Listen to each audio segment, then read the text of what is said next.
I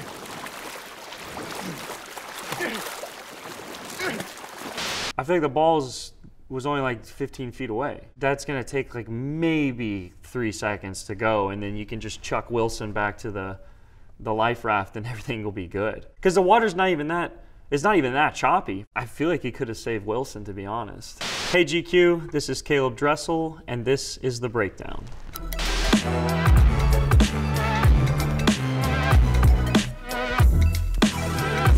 First up, sex education. There we go, Jackson. Come on, man. Let's go. That portion is called the underwaters. So anytime you come off a wall or off the start, you're gonna go through the underwater phase. And then my sweet spot is somewhere around 6 to 8 kicks. And then you'll transition from the underwaters into the breakout is what we call it. And that's where you go from the underwaters into the actual swimming portion. There we go, Jackson. Come on, man. He took about 6 kicks in a span of about 3 meters right there. So off the start, to get me to 15 will be about 6 kicks. So not the most efficient undies I've seen. There we go, Jackson. Come on, man. Let's go. Greatness is forever, Jackson. No, man. He dove in because there's a lot of bubbles. There's no way that was a push off. And then he only swam 1 lap, which is not a real race. That's a 25-meter pool or 25 yard. It's definitely not long course. The shortest race is gonna be 2 laps. You're miles off, huh? And you're coming up out of the water straight into the stroke, man. You're losing all your technique. How many times have we got to go through this, Jackson? I've gotten lit up before, but I've never walked away from it wondering if I deserve to be getting lit up. It's all been within reason, and I rather be getting some type of feedback than no feedback at all. It means the coach cares about you. So in this situation, I thought this was a beautiful thing happening. He's just trying to help my guy out. You need to focus. I am focused.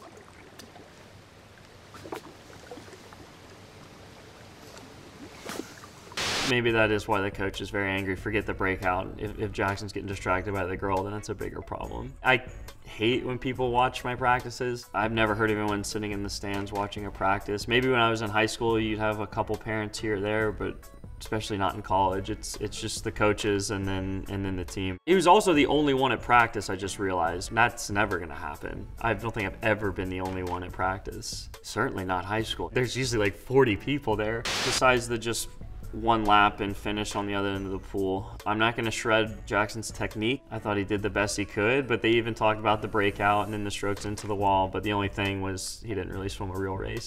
Next up, swimming for gold. No coach uses a whistle. I think it's like a rule if you're a coach that you have to be able to do the finger whistle, and certainly not just like blaring it in everyone's face. I think you have to be like able to do it like this to be considered a coach. Every coach I've ever worked with, they never use a whistle. It's always the like, I can't do it. I can't do it because I'm not a coach.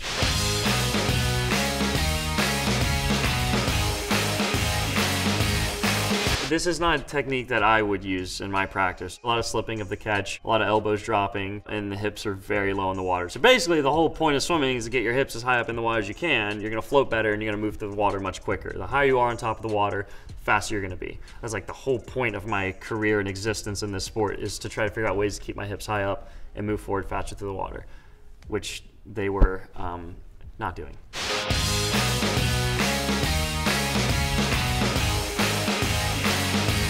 The technique all in all is pretty bad. So when they're holding the board, it's basically just a glorified piece of foam that floats. So you can just use your legs. So it takes away using your arms, and you only can kick to move yourself through the water. And then I saw them doing butterfly and I saw them doing freestyle. But the coach could have given them a set that was different for each swimmer. They could have had different main strokes, and that's why they're doing different strokes in the same lane. All of the strokes are connected at some point. You can learn things from each part of the stroke. Just because you're training freestyle doesn't mean you can only get better at freestyle by just doing freestyle. So if I train butterfly, I think it could help my freestyle. If I train freestyle, I think it can help my butterfly. At the end of the day, you can do other strokes and learn from each of the strokes to implement that into different parts of each stroke.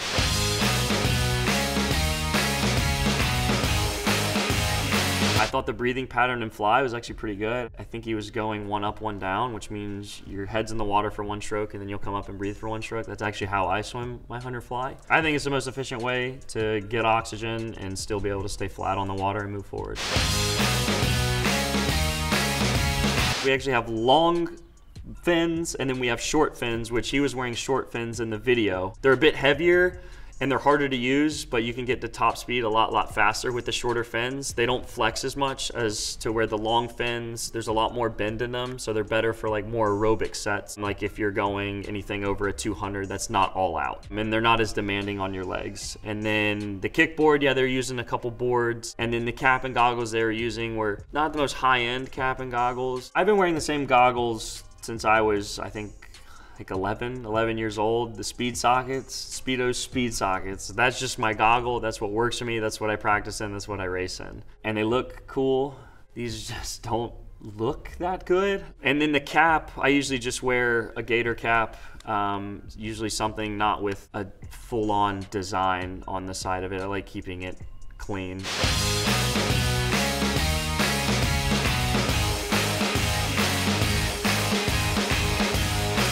So it's actually illegal if your legs come apart in butterfly. So if you're like, oh, like frick this, I'm just gonna start doing that, you're gonna get disqualified and your race isn't gonna count. Your legs in butterfly have to stay together. Your hands actually have to touch the wall at the same time as well. Whereas freestyle, actually the only thing you can get disqualified for in freestyle is if you grab onto the lane line and start pulling yourself down the pool, or if you dive down below and push off the bottom. So freestyle, you can actually, there's no rules, that's why it's called freestyle. But the most efficient way is what you see when people are swimming normal freestyle stroke. If I wanted to for freestyle, I could dive in and start swimming butterfly or breaststroke or backstroke and not get DQ'd, but you just can't touch the lane line or touch the bottom of the pool and everything's good to go. Next up, Castaway.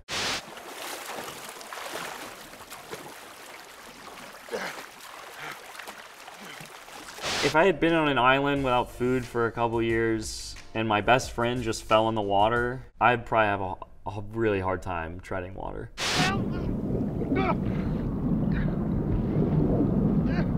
For sculling, it's not bad. Sculling, treading is the same things where you're kind of just windshield wiper in the arms out in front. There's different like type of sculls you can do in stationary kicking. You can either just do normal flutter kick, normal dolphin kick where your feet are together, or egg beater, which is what Tom Hanks is doing in this scene. So it's actually pretty good.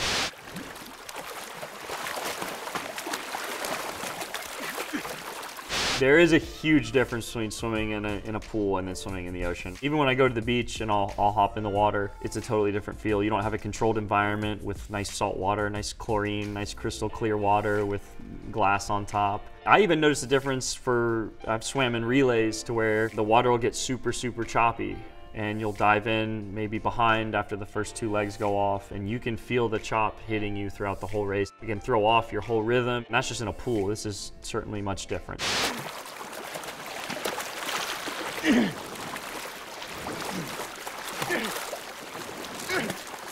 I feel like the boat would have moved, right? That raft, there's no way the raft is made out of sticks. It would have moved. Dang it, this is mean. I'm gonna feel bad after this scene. He was just stranded for so long, but I feel like even if he was stranded, he should have been able to pull the raft made out of sticks. Things are much lighter in the water.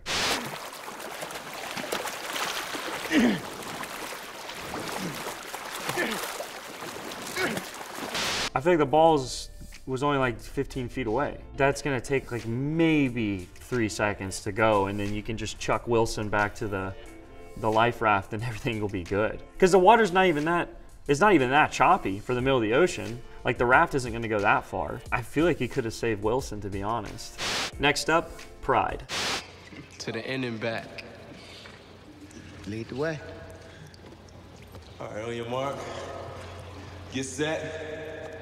How the guy starting on the right is correct, but for the 70s. The guy on the left, that's way back in the day. Some people, it's called a trophy start. That's way back. And they would start like that, and then people were like, oh, when I bend over and use my arms, it's much faster. And then nowadays it's developed into actually putting a foot back, and our blocks have a wedge now. That's adjustable, and you can find what your number is, just like the track guys.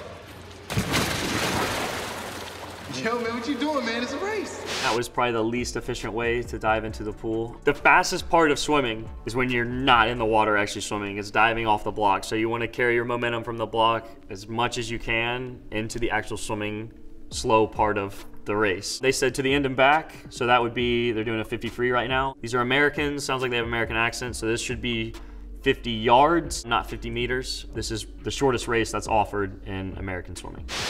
Yo, man, what you doing, man? It's a race.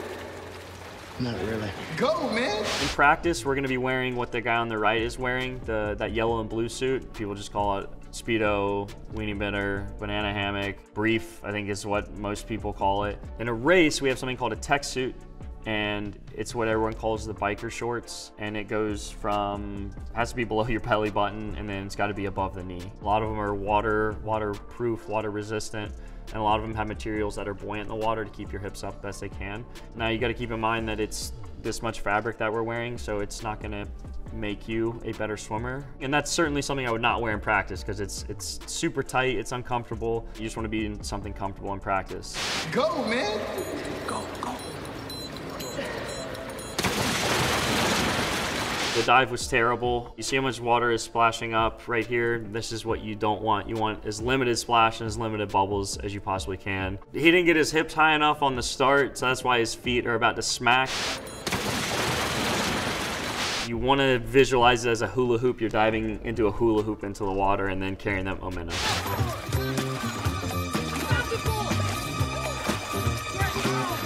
It's no surprise that he didn't do the correct turn either. I guess he's probably new to swimming, it appears, is what they're setting up in this scene. So he didn't really do a turn. He just kind of touched the wall, turned around, caught his breath, and then flipped off. And then my other guy came into the wall and actually did a normal flip turn. So that was also very accurate. And then he didn't do not a single underwater on this scene. So for a 50 freestyle, I usually take 7 kicks off of the wall that he's pushing off right now, and he didn't take any. But I don't really think underwaters were as popular as they are nowadays. I think that's why the sport's gotten so much faster, is because people are still figuring out how the sport works, what's the fastest thing to do. And that's why I think we've just seen a very steep progression with the sport and people going faster times, harder training and better technique, I think is what it comes down to.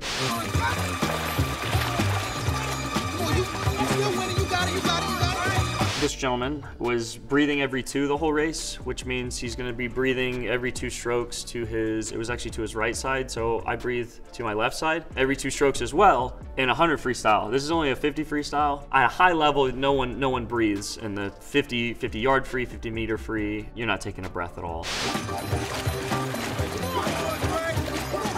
Oh man, he got beat by Captain Pants. You were fierce in that one.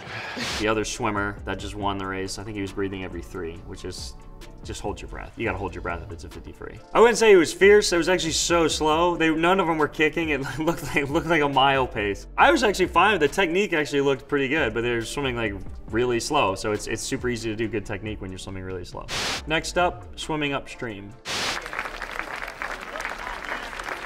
Come on, Tiny, come on, come on, come on.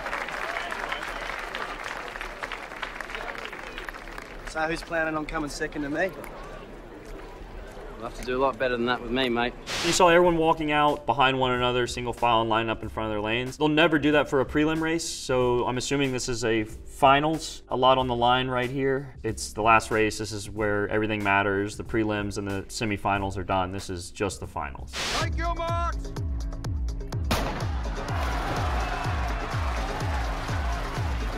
They start off with backstroke. All the starts were terrible. The backstroke wedge wasn't invented yet either. Nowadays, backstrokers get like a little wedge to curl their toes over. So maybe everyone slipped off the start here, and that's why it was bad.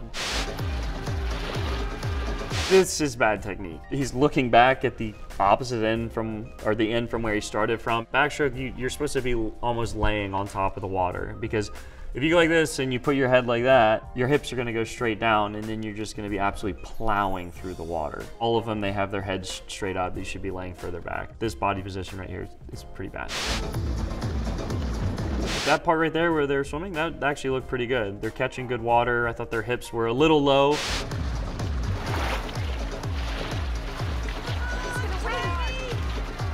Before you show up for that meet, they'll give you a couple days where you can warm up, get used to the pool, because every pool to a certain extent is going to be a little different. You can get your bearings as to where the markings are. Sometimes they have 15-meter markings on the bottom. Sometimes the lane line coloring is a little different for every pool. Sometimes the blocks are slightly different.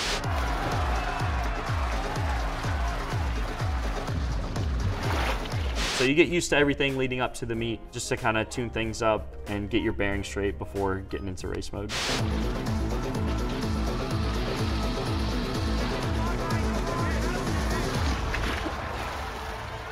Backstroke nowadays, a lot of it is underwater. It's super underwater dominant. You have guys going right up until 15 meters. You can't go past 15 meters, so I wish they showed that. But it's actually pretty good technique, besides the head position and the hips sinking down. The catch was good. Really happy for Tiny winning that 100 back right there. Next up, Kingsman, the Secret Service.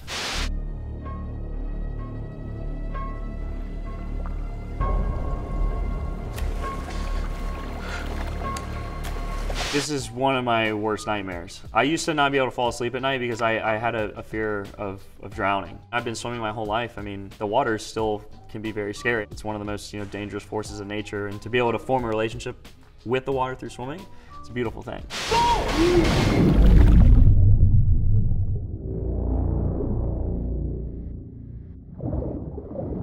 I wasn't timing it, but my guy's lung capacity must be gallons and gallons of air. He didn't even get like that good of a breath before he went down. I'm assuming you get waken up by your room flooding with water, your heart rate's probably gonna go up a little bit. And then he's talking, which is wasting air, and then he takes one breath and he just held his breath for I don't know how long, swimming around the room. No way.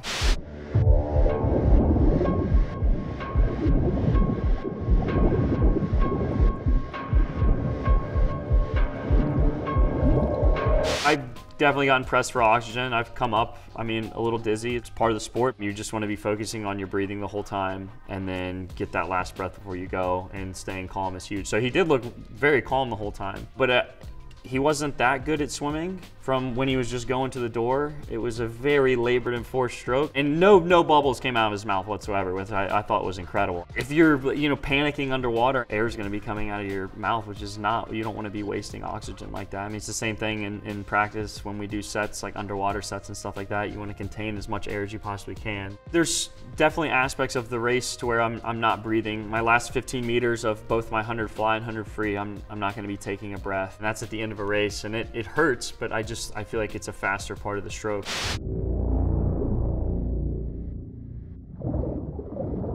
It's very hard to see underwater, especially without goggles.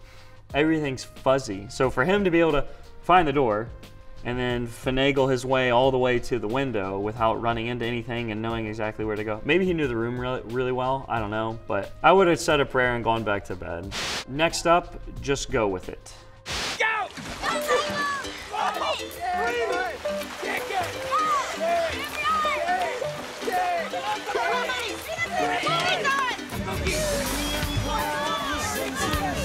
I don't know if the kid's acting or if he's like actually might be in trouble right here and they just decided to film the scene, but this is bad. You want to wean them into the water, you want to have them enjoy the water. I've seen kids as young as, I want to say it's like 1 or 2 years old already getting swim lessons. I mean, you can start very young. I grew up in Florida. You look left or right, there's either going to be an alligator or a body of water. So my parents wanted to make sure that I was seeing the water as something that I can enjoy and not something to be scared of. I mean, I grew up boating, wakeboarding, swimming competitively, going to friends' lake houses, and the water was never considered a threat to me. Let's do this. Really? Okay, he's ready. He's ready to rock. Almost. What? No. Oh my, ladies and gentlemen, up come the floaties. I wore floaties when I didn't wear them. I did look something along these lines, but I was much younger. I did it! I did it! That's so funny. Actually, the first time I had a race, I wasn't even entered in the race. I just stepped up on the blocks, dove in, swam the other end of the pool, and then I got out and did the same thing. I was like, oh, Mom, Dad, I won a medal. So I think that's my first in with swimming, and that's what got me my first feel to it. And I think after that, I just kind of stuck with it.